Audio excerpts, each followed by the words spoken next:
All right, and for the second leg of the Monday night doubleheader, I hate that the NFL does this.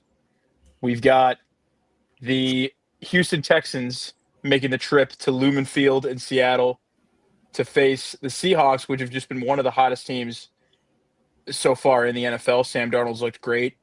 Texans are coming off a bye. Turtle, as always, we're going to go with you for the Texans breakdown. What are your initial thoughts of this game? What are you expecting from this team, this offense specifically? You know the defense is going to be ready to go, but what are you expecting from the Texans offense coming out of this bye?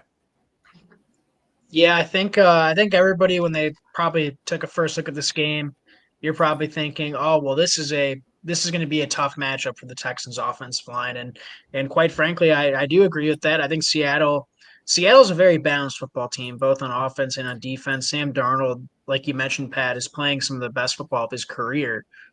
Looks exactly like last year's Sam Darnold with Kevin O'Connell. Shout out Clint Kubiak. This is a Clint Kubiak. I won't say homecoming, but playing his dad's, I guess not alma mater, but former team. If we all remember Gary Kubiak, but um, look, this is going to be a tough matchup for the Texans offense.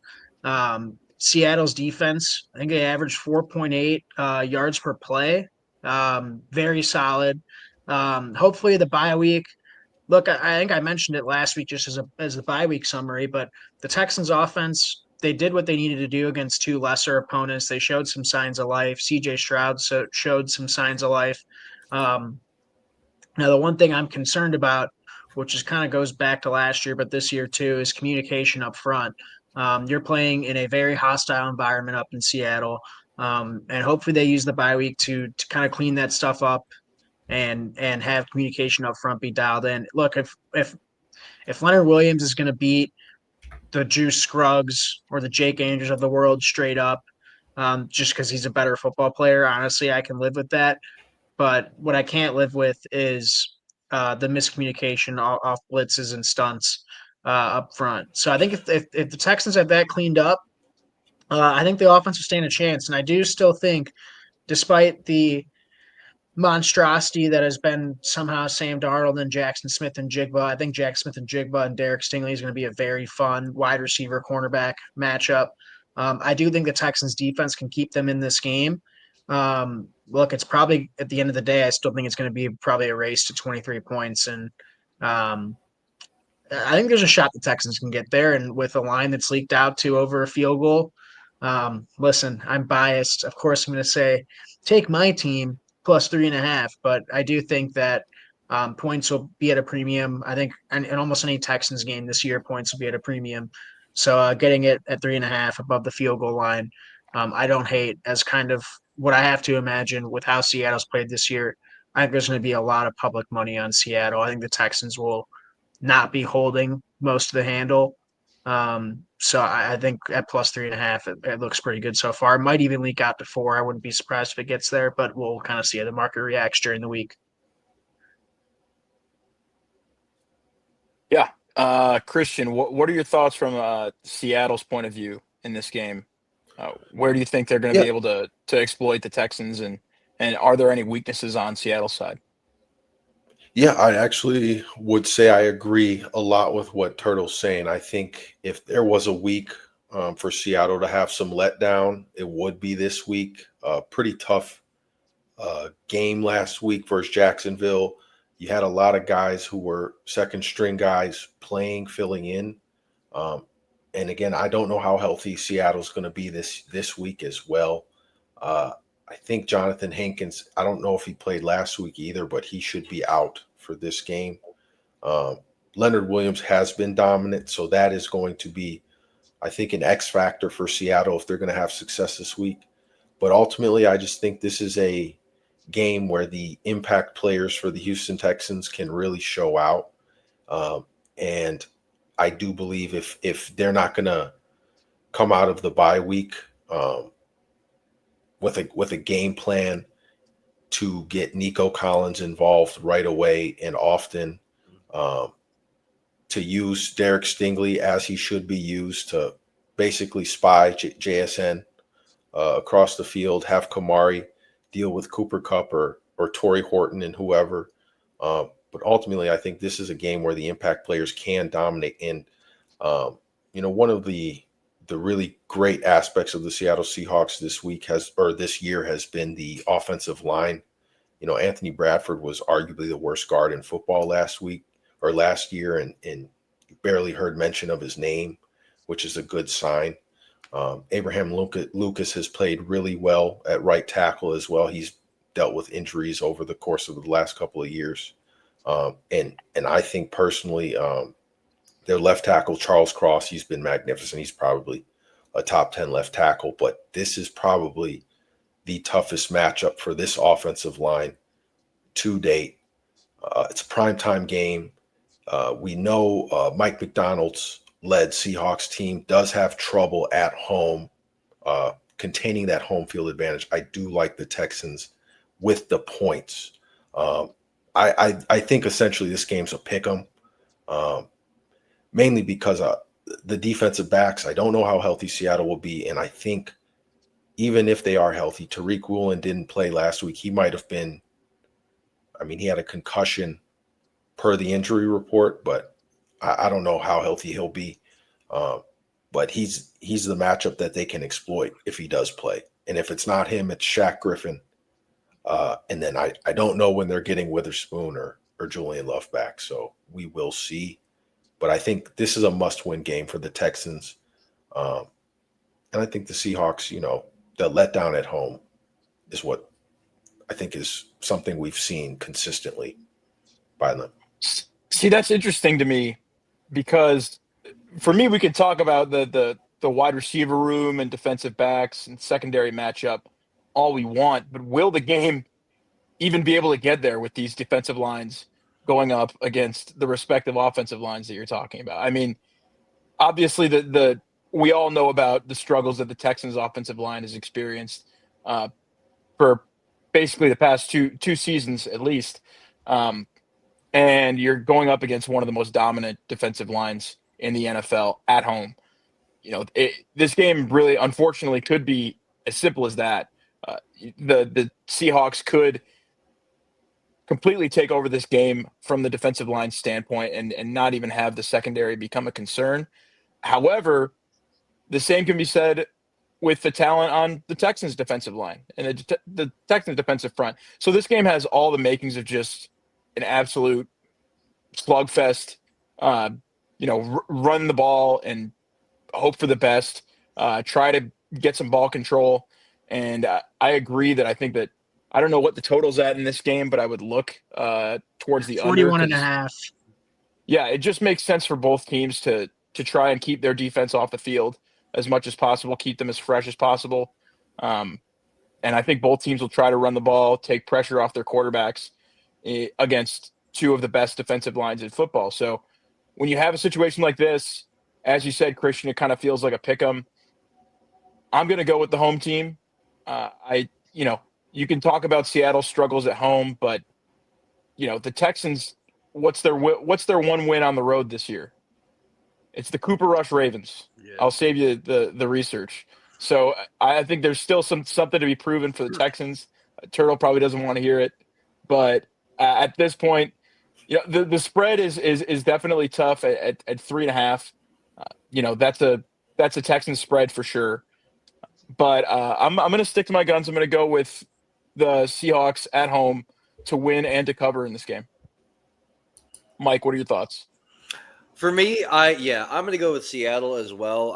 They've been, just in terms of how we've seen their defense played, just 19.5 points per game, as Christian mentioned. 4.8 yards per play. And we really kind of saw them, take the top off the Jaguars' offensive line. They were 7 sacks, 17 QB hits. They had Trevor Lawrence really kind of in a blender. And Sam Darnold has looked good. He's looked good in terms of efficiency. He really hasn't been turning the ball over. He knows who he needs to get the ball to, and he knows when he needs to get the ball out. What I am a little concerned about is Christian did kind of touch on it with the offensive line. They're 21st in pass blocking. And this does seem like a game where, you're going to have to ramp up the pressure to try and, knock Sam Darnold off his kilter and try and disrupt disrupt this team that has been struggling in the run game and sort of put it all on Sam Darnold, make him beat you. The Texans lead the league in points allowed. So I really like a first half under in this one. Offensive line concerns though, you guys did kind of touch on it. Texans, I mean, Turtle, it's tough. It's tough to see these numbers, buddy. But 29th in pass blocking, that's going to be problematic against what has been a Seattle defense that's been aggressive out of the gate this season in terms of trying to get to opposing quarterbacks. I mean, Byron Murphy just comes to mind. Things are going to be tough for that Texans offensive line trying to slow down the Seattle pass rush. And what I really think is going to what I think is going to make the difference in it, I don't think it's going to be the Texans play on offense per se. I think it's more so going to be kind of what we've seen from Sam Darnold and what has been efficiency against, a tested secondary in the Texans that's been very good at limiting big plays this year. I think we can all agree on that. But if they can win the turnover battle by Sam Darnold not turning the ball over and giving the Texans good field position where they could thrive in that and mitigate some of the areas where I think Seattle has legitimate has legitimate advantages in when it comes to pressure going defensive line, offensive line, and then what you're going to see play out of that. I like the Seahawks in this one, but I do like an over. I think the Texans are going to be able to put up points. Turtle mentioned they might be getting Tank Dell back this game. Well, I did not mention that. No. I I saw it's CBS. It's CBS Sports is tweaking out. They said expected return week 7. I was like, what the hell is that?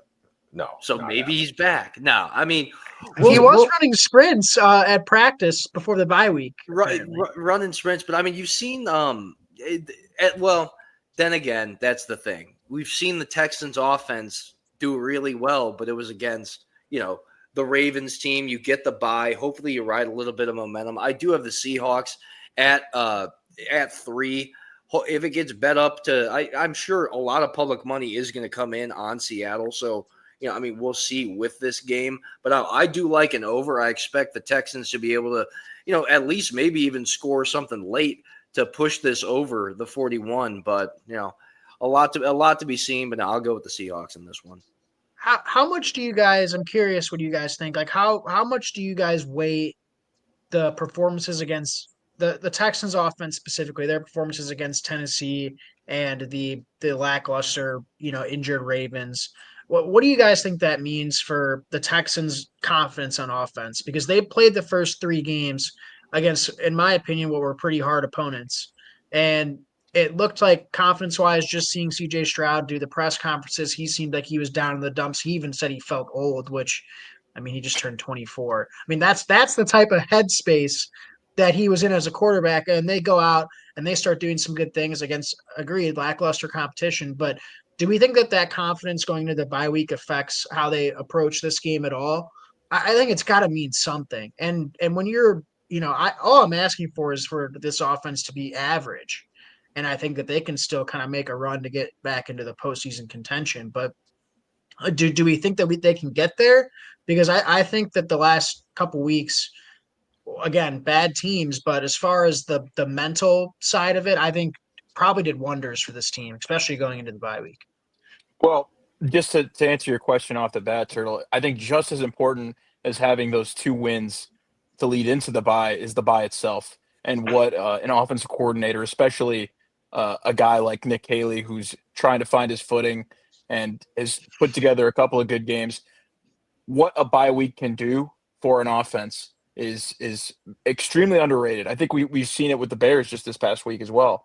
When you talk about the way you can improve your run game, what you can do, adding concepts, adding plays to the playbook that you otherwise wouldn't have run because you just didn't have the time to analyze it. So I think this is a perfect opportunity for the Texans, to get that offense clicking. Maybe not, it's still going to be a defensive team. You're still going to rely on the defense to win you games. But if you can get C.J. Stroud, as you said, Turtle, back to form or at least some percentage of a form that we saw in his rookie season and through the early parts of last season, I think that you've really got a chance, as you said, to turn it around in the AFC South and make a run at it. Because I still have some doubts about the Indianapolis Colts, despite them being one of the better teams through this first quarter of the season. Where I'm worried for go you, ahead. Turtle, though, Turtle, is, I mean, Seattle's got one of the highest pressure and sack rates, of the year, thus far into the season. I mean, it's going up against, that Texans O-line that, we've made a lot of mention of. And, I mean, and on top of it, I mean, they're allowing about 70 yards, per game rushing. Seattle is. So you're gonna need some hero ball at the CJ Stroud. Not saying he hasn't done it, and like you said, you're talking about confidence. It's just an entirely different tier and a team and going in a completely different direction than a decimated Baltimore team. Not to say that win that was an ass kicking that we all saw, doesn't mean something going into this game. I'm sure the Texans will come out firing. I like the over. I think the Texans are going to put up points and probably try and make it interesting. But I mean, it's going to come down to, are they going to be able to protect CJ Stroud when it matters the most? I just don't think they can. So my final point is actually for the Seahawks, actually, and I think it's a key point, and it goes to the Texans. Coming off the bye, obviously you are more fresh, but I think the idea here is that both teams are going to want to come in being real physical teams, control the point of attack. And I think, naturally I'm going to take the fresher team, but I think a key piece that I don't know if the Seahawks or anyone looking at the Seahawks really pays mind to is their rookie, Robbie Oots. He's a tight end out of Alabama. He was converted to a fullback. He is kind of their, bull in a china shop, if you will, physical guy. And I think he is a key aspect of the run game. I think you've seen since he's been out, a key drop, like a significant drop off in the effectiveness of the Seahawks run game. I think missing him is going to be a key loss for this game specifically. That's why I do like at least defensively for the Houston Texans to control the line of scrimmage and really not get blown back off the ball like the Seahawks would want to do to the Texans. So that's part of my rationale as well. Yeah, I think it's a fair point. I think Pat mentioned it in his analysis as well as the run games for both teams. The Texans started the year running the ball horrifically, and then we started seeing some more mixture of Woody Marks, probably a little bit more juice than Chubb has at this point in his career. Look, again, tough matchup. The defensive line is going to be tough, but I think the Texans at least showing some signs of life running the football, getting some movement against albeit bad teams, but being able to be the aggressor like they talked about early into training camp. And I've mentioned it on this pod, I think, every time I've talked to them, where the first 3 games they played exactly the opposite of what they preached in training camp. We want to be a more physical football team. And I think, for the last couple of weeks, we've kind of started to see some light at the end of the tunnel in that regard. Woody Marks has brought a little bit of juice to the run game. Obviously, Mixon is, at this point, I don't think anybody's really expecting him to come back. If he does, great. But it won't be until the back end of the season. But I'm excited to see Woody Marks. And look, I think there's a chance that both these teams might struggle to run the football just based off the fronts and the physicality of both defenses. And then at that point, all right, well, it comes down to which quarterback do you think is going to make the play. We'll see if Sam Darnold, I think when everything's going great and he's protected, then Sam Darnold's a good quarterback. But I think we've seen him when that's kind of his Achilles heel is when you get pressure on Sam Darnold, it can kind of crumble pretty quickly. And with the added confidence boost, I just feel like CJ Stroud might make one more play than Sam Darnold will this week. Turtle, do you think, a game like this, obviously going to be a bit of a measuring stick game, be curious to see how you guys play off the bye. But, you mentioned, Woody Marks, and you guys kind of have a lot of questions lingering in that backfield. There's trade rumors going around with Breece Hall out of New York. I mean, Texans seem like a pretty decent suitor. I mean, is not that you're dialed in and hearing everybody, but you kind of you got 6'10" on in the background. I know you do. Is there any kind of has there been any chatter for them to kind of maybe, depending on how the season goes, maybe go out and get a playmaker like Brees Hall and solidify that backfield and give yourself a legitimate playmaker? I don't think that would be something that would be up Nick Casario's alley. It would be trading for a running back that's coming up to probably what you would expect to be an extension. Maybe it would be a rental, but you got to keep in mind that I know Nick likes to wheel and deal kind of like these 7th and 6th round picks, but they already traded their next year's 4th round pick to move up and get Woody Marks. So will they give up more draft capital or maybe swap a player to bring in Brees Hall, which in my opinion would probably be a rental? While you already have Joe Mixon and his contract on the books for one more year, it just doesn't seem likely to me. It doesn't make a lot of sense. It would kind of go against what I think Nick Casario's MO is. But it would be interesting. I was thinking about this the other day because apparently the Chargers are making calls around the league for running backs and there's Damian Pierce has been a healthy scratch for the last couple weeks and I feel bad because I love DP. His rookie year he was fantastic. He's a great dude. He's energetic. I want to see him succeed so badly, and I just don't think it's going to be at the Texans anymore. And I'm hoping maybe Nick Casario does one of those little 6th or 7th round flipperooskies and they send DP off to the Chargers. I think that would be a good fit for both teams. But that's the only thing I could think of on the trade front. I don't think it just wouldn't be in Nick Casario's. It's not how he normally operates to make a move for Brees Hall in the middle of the year. In my opinion, it just wouldn't make sense. It wouldn't be something I expect them to do.